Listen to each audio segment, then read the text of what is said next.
ಸಿದ್ಧಾರೂಢ ಅನ್ನುವಂತ 4 ಅಕ್ಷರ ಉಸಿರಿಗೊಮ್ಮೆ ನೆನೆಯಿರಿ. ಇದಕ್ಕೆ ₹1 ಖರ್ಚಾಗೋದಿಲ್ಲ.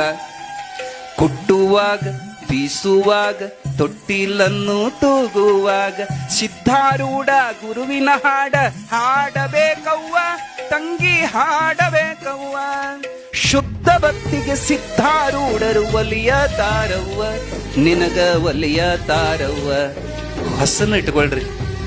ಕೊನೆಯದೊಂದು ಮಾತು, ಇವೆಲ್ಲ ಹೇಳೋದು ಭಾಳ ಆಗೈತಿ, ಕೇಳೋವು ಭಾಳ ಆಗ್ಯಾವ. ಆದ್ರೆ ಯಾಕೆ ಕೆಲಸ ಆಗುವಲ್ದಂದ್ರೆ ಕಾರ್ಬನ್ ಬಂದೈತಿ. ಕರೆಂಟು ಚಲೋ ಐತಿ, ಬಲ್ಪು ಚಲೋ ಐತಿ, ನಡಕ್ ಕಾರ್ಬನ್ ಬಂದದಕ್ಕೆ ಬಲ್ಬ್ ಹತ್ತವಲ್ದು. ಏನ್ ಕಾರ್ಬನ್ ಅಂದ್ರೆ ನಿಮಗ ಗೊತ್ತೈತಿ ಕಾರ್ಬನ್. ನಾ ಎಲ್ ತಪ್ಪಕತ್ತೀನಿ, ನಾ ಏನ್ ಸುಮಾರು ಅದನಿ, ನಂದು ಏನ್ ಹೊಲಸು ಗುಣ ಐತಿ ಅನ್ನೋದು ಪ್ರತಿಯೊಬ್ರು ಮನವರಿಯದ ಕಳ್ಳತನವಿಲ್ಲವಲ್ಲ. ನಿಮ್ ಮನಸ್ಸು ಹೆಂಗೈತೆ ಅನ್ನೋದು ನಿಮಗ ಗೊತ್ತೈತಿ. ನಾ ಎಲ್ ತಪ್ಪಕತ್ತಿದ್ದ ಅನ್ನೋದನ್ನ ಸುಧಾರಿಸ್ಕೊಳ್ರಿ. ತಕ್ಷಣ ಸಿದ್ಧಾರೂಢಪ್ಪನ ಕೃಪಾ ನಿಮ್ಮ ಅನುಭವಕ್ಕೆ ಬರೋದ್ರೊಳಗೆ ಸಂಶಯ ಇಲ್ಲ. ಸಿದ್ಧನಂತ ದೇವರಿಲ್ಲ, ಮುದ್ದಿ ಅಂತ ಊಟಿಲ್ಲ ಅಂತ